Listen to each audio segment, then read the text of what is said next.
It's December the 18th, 2013, and today I want to discuss a sunken Egyptian city and how I feel that it relates to the Nephilim. In fact, I feel that it is another Nephilim city unearthed, and it was below the Mediterranean Sea is where they found it. And I'm going to have some other videos on that as well.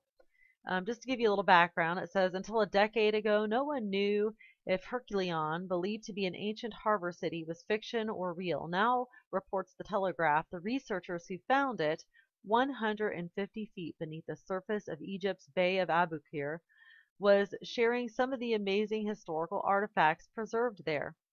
The finds include 64 ships, 16-foot-tall statues, 700 anchors, and countless gold coins and smaller artifacts. Now, they describe it as having served as the main hub for sea traffic entering the region, including all trade from Greece. And if you look at the picture up here of the statue, you can see the elongated skull look that it has. And they did make statues in the likeness of the people that, were surrounding them where they were living. And you can see right here in this video, which I'll place in my article, you can see the cranial deformation there. Now here is some photos from Huffington Post that I found of the lost city. There's one of the statues that they're pulling up here. Some other type of artifact. It looks like some stone artifact. It doesn't really say. Another stone artifact still under the water with the diver. Same thing. There's that big statue I was showing you a moment ago, or another one like it.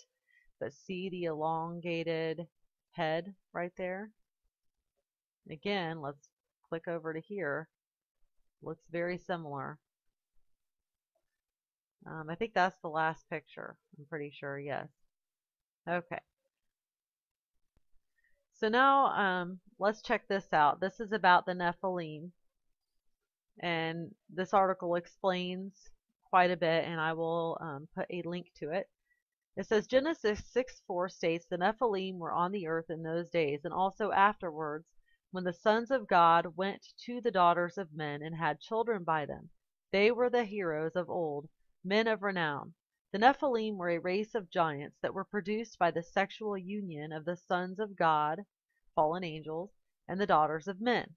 Translated from the Hebrew text, Nephilim means fallen ones. They were renowned for their strength, prowess, and a great capacity for sinfulness. The Nephilim were gigantic in stature. Their strength was prodigious and their appetite immense. Upon devouring all of the humankind's resources, they began to consume humans themselves.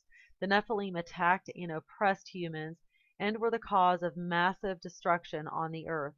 Two texts of central import to the story of the Nephilim, the Bible and the Dead Sea Scrolls, mention several names for the Nephilim. Now again, I'll provide a link to this article so you can go on there and look yourself. But what I really want to pay attention to is down here. In the course of studying ancient Egypt, it became evident that some of the pharaohs and royalty had oblong skulls. Could this be the remnant of the giants? Why was something so obvious ignored? In comparison to the skulls, are closer to the Neanderthal than Homo sapiens. This trait is seen in many other pharaohs and royalty, but not in the common man. Numerous hieroglyphs and statues depict these royal skulls. They appear to have a much larger brain. Could this provide an answer to their advanced knowledge?